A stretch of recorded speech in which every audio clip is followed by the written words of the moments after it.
pues este domingo ya es 1 de junio, parecía que no llegaba, que era una fecha lejanísima y ya estamos a unas horas de la elección. Me gustaría que en primer lugar nos hiciera un balance, cómo llegamos a este 1 de junio.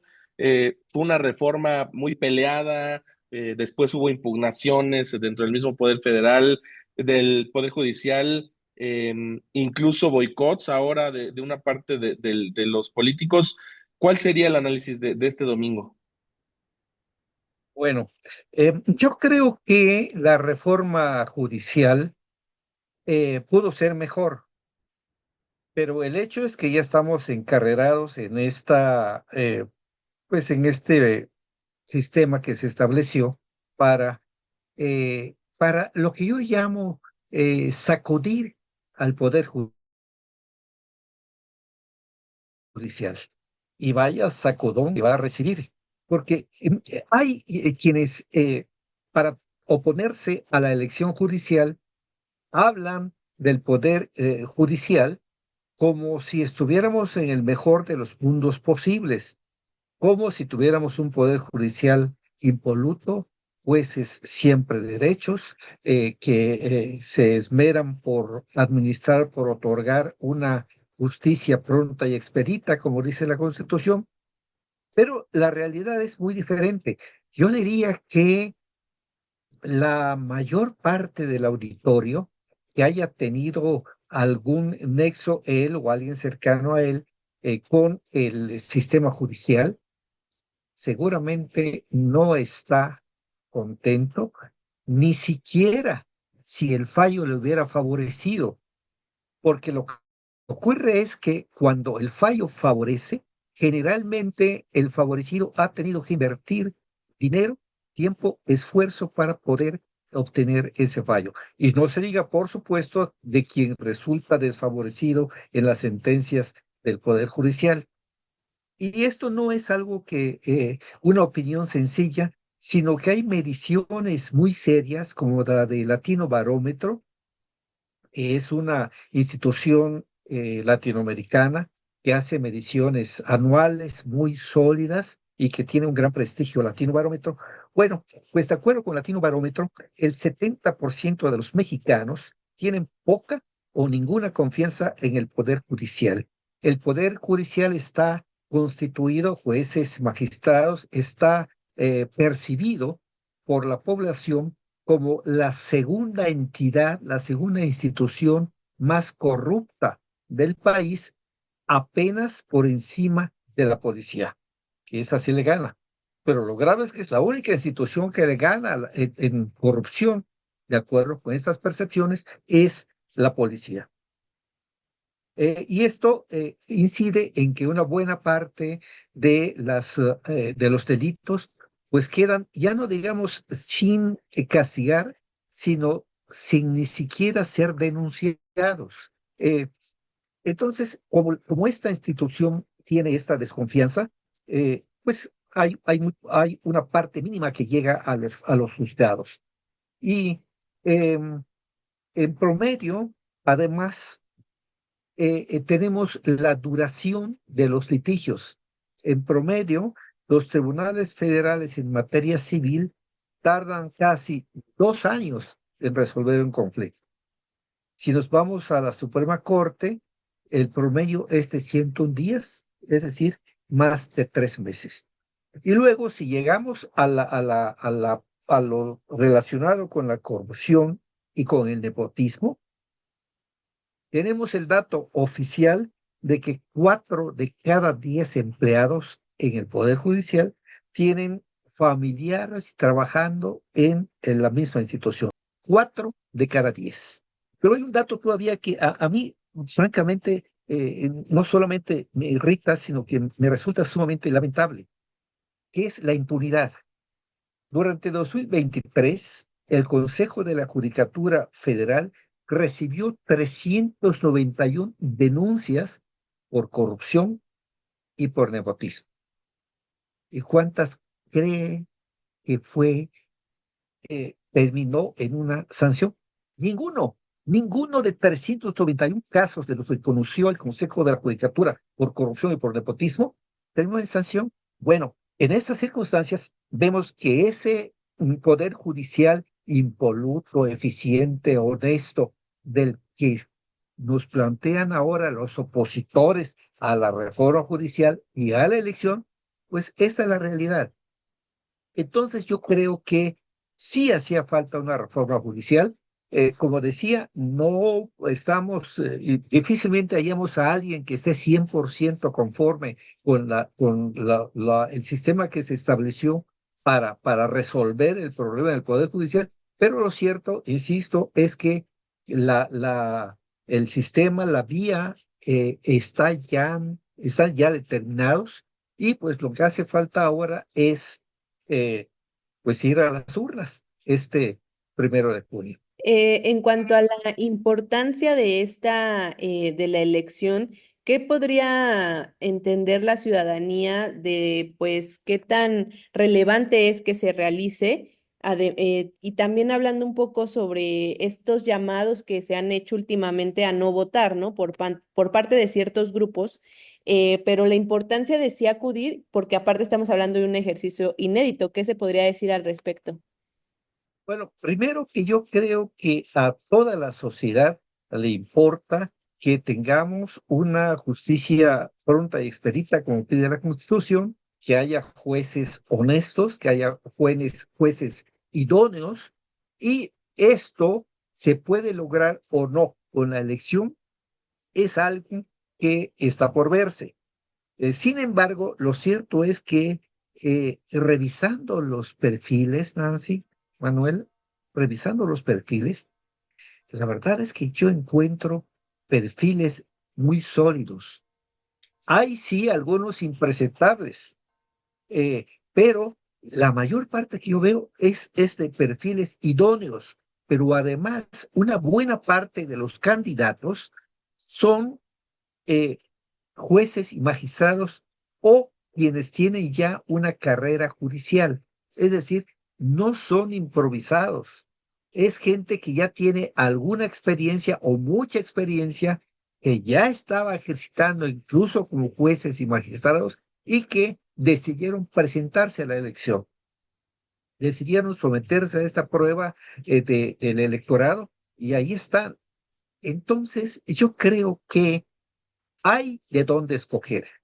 Lo que sí es cierto es que se requiere pues un poco de esfuerzo de parte de los electores porque hay que meterse a unas plataformas para revisar los perfiles de cada puesto que se pone en juego y a veces no son tan amigables los sistemas, sobre todo del Instituto Nacional Electoral.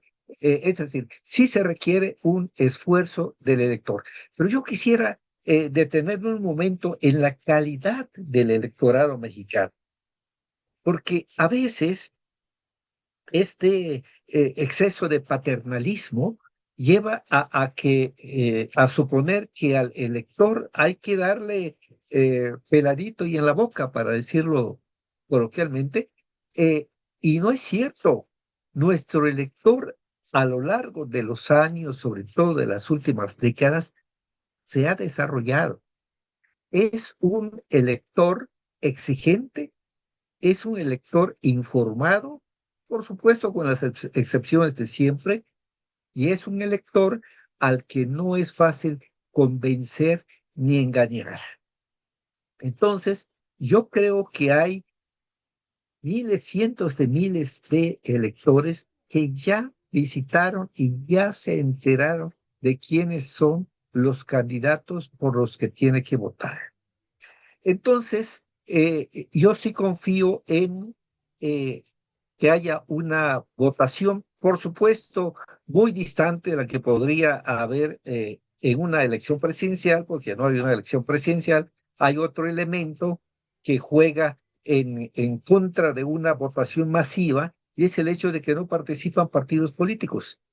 Yo creo que es correcto que no participen, por lo menos explícitamente, porque sí estaría muy mal que los candidatos estuvieran postulados por algún partido y entonces ya la cuestión de la calidad del Poder Judicial sí disminuiría.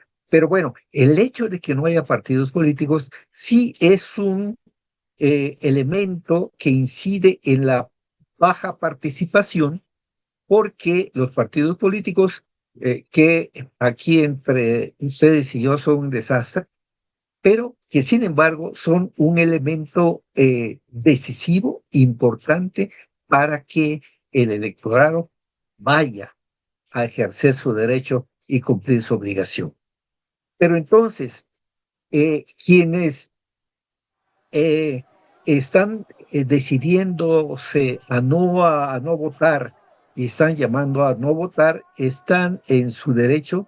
Yo creo que se equivocan, pero lo más probable es que después veamos a esos mismos que hoy se abstienen o pretenden abstenerse, lamentar que no haya tal o cual juez que me hubiera gustado que llegara, o magistrado o ministro, y no llegó. Bueno, pues no llegó porque los que pudieron votar por él, pues prefirieron abstenerse.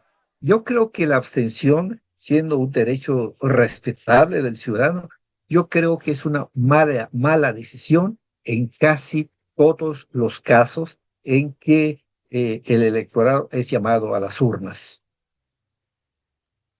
Ahora, Eduardo, hablabas de la participación, se ha discutido mucho de esto, quizás de los pocos antecedentes sea la revocación de mandato, por ejemplo, juicio a expresidentes, pero es una elección al fin y al cabo inédita. ¿Qué esperas de la participación? El INE habla del 15, del 20%, algunos les gustaría que fuera menos para venderlo como una victoria política, otros al revés, que fuera más para venderlo también como una victoria política. ¿Qué opinas de esta cifra? ¿Importa de verdad tanto la participación del domingo, más allá del hecho ya inédito de votar? Hay un dato que creo no debe perderse de vista. Haya o no una alta participación a las urnas, la elección será legal y legítima, porque no hay un mínimo establecido en la Constitución ni en la ley que determine la validez o no de la elección. Entonces, la elección está legitimada, así sea una baja participación la que se registre. Lo que sí es cierto es que cuanta más gente acuda a las urnas, pues más legítima será la elección, tendrá más legitimidad, pero esta legitimidad, si bien puede aumentar con una votación masiva, no disminuye ni se pierde si hay un abstencionismo generalizado. Es decir, la elección es legítima, será legítima. Y qué bueno que sea una legitimidad que tenga un alto porcentaje de concurrencia de la lista nominal de electores, pero si no es así, la elección será de todos modos legítima. Y en esto se están equivocando quienes llaman a no votar, porque suponen, dicen, no, no voy a legitimar con mi voto esta elección para ellos fraudulenta. Eh, pues no es cierto. Su voto o sin su voto, la elección va a ser legítima. Yo creo que es un error, pero insisto, están en su derecho, y pues lo que oiremos después seguramente son quejas porque llegó tal magistrado, ministro o juez y no llegó tal que en su concepto pudiera haber ofrecido más idoneidad. Pues bueno, eso es oportunidad de que lleguen los futuros juzgadores que a nosotros nos satisfagan, pues tenemos la oportunidad mediante el voto. Hablando de esto un poco relacionado con la participación, estamos a días y ya vamos a ver ese dato. El único dato que va a dar el INE será lo de la participación ciudadana, pero hubo muchas quejas, ¿no? De que no se conocían a todos los candidatos, a los más de 800 cargos que se van a votar en cuanto al Poder Judicial Federal. ¿Fue un acierto o pudo haber hecho más el INE en cuanto a esta publicidad o propaganda que pudieron haber hecho las y los candidatos? ¿O eso también va podría perjudicar de alguna manera este porcentaje de la participación, aunque pues sí, como mencionábamos, no necesita un mínimo para ser vinculante, pero ¿qué pudo haber hecho o el INE o qué se pudo haber hecho de más para que los y las candidatas tuvieran mayor publicidad entre la sociedad? Bueno, yo creo que el INE está afrontando hasta ahora con éxito el mayor desafío en su historia. Es una elección compleja, es una elección difícil, ofrece muchos retos casi por donde quiera que se le viera, y lo cierto es que el INE hasta ahora va saliendo avante con éxito, hasta ahora, insisto, de este proceso electoral. Yo creo que el INE cometió un error, eso sí, cuando aprobó aquel acuerdo que excluía a todo mundo de difundir la elección y de llamar a votar. Por fortuna, este acuerdo que a la hora tomó el INE fue revocado por la Sala Superior del Tribunal Electoral del Poder Judicial de la Federación, que yo que soy muy crítico del tribunal y de su sala superior, lo cierto es que aquello fue un acierto del tribunal. Fue correcto que revocara un mal acuerdo del Instituto Nacional Electoral, y hasta absurdo, porque resulta que estaba prohibiendo que los poderes constituidos, las instituciones, participaran en la difusión de una elección que ya de por sí es compleja, que no tiene el atractivo de una elección presidencial, por ejemplo, ni tiene el motor, el incentivo que aportan con su actividad los partidos políticos, que en este proceso tienen prohibida la participación.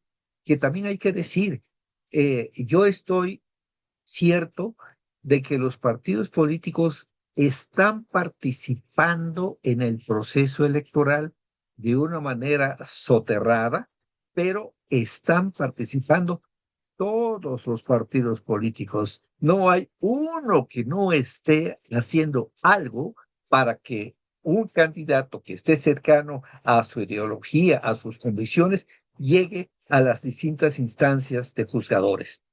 Esto yo creo que es algo que tiene que vigilar la autoridad administrativa primero y la autoridad de la Fiscalía de la República después, porque puede constituir delito electoral. Pero, como quiera que sea, esta elección no tiene el motor que significa la participación de los partidos políticos, pero aún así, insisto, los órganos electorales, no solo el INE, sino también el de la Ciudad de México, por ejemplo, los órganos de los estados, están hasta ahora saliendo avantes en este mayúsculo desafío que significa una elección con la complejidad y con la celeridad con la que está acompañando a la elección de juzgadores en México. Ahora, Eduardo, me gustaría para cerrar con una pregunta de cómo ves el lunes 2 de junio.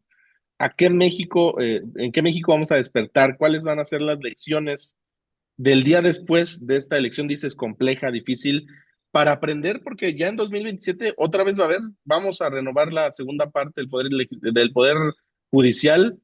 ¿Qué lecciones sacaríamos de este primer ejercicio que se hace ya en el país? Bueno, quizá la primera conclusión sería que hay que cambiar las reglas de la elección de los procesos electorales en materia judicial, porque estos, los actuales, sí generan confusión, exigen esfuerzos excesivos. Tiene que resolverse, por ejemplo, Manuel, un aspecto que es fundamental, que es el financiamiento para los candidatos a juzgadores, porque resulta que mientras en otras elecciones hay financiamiento público, en los candidatos a juzgadores, pues algunos están empleando buena parte de su patrimonio para optar por un puesto que quizá no obtengan. Y aquí también hay que reconocer a los candidatos que están participando, porque han tenido primero que eh, acudir al ingenio para, eh, digamos, afrontar esta elección desconocida y poder posicionarse ellos, comenzando por lo elemental, que es darse a conocer para que el electorado sepa por quiénes va a votar. Pero esto yo creo que no es justo que tengan que pagarlo ellos, porque resulta que luego de que expongan su patrimonio personal, resulta que no llegan y entonces el dinero pues ya lo perdieron. Yo creo que hay que buscar un equilibrio en el que haya una inversión de parte del candidato, pero que puedan tener algún tipo de financiamiento, quizá no necesariamente en dinero, pero sí en especie. Yo creo que es uno de los aspectos que tendrá que revisarse después de esta elección. Desde luego, habrá que revisar también la normatividad, digamos, determinar los cuellos de botella para evitarlos y sí, pues revisar todo lo que significa las etapas y los tiempos, porque ciertamente una de las características de este proceso electoral judicial es el de la celeridad, que yo digo, pero ¿por qué tiene que ser así?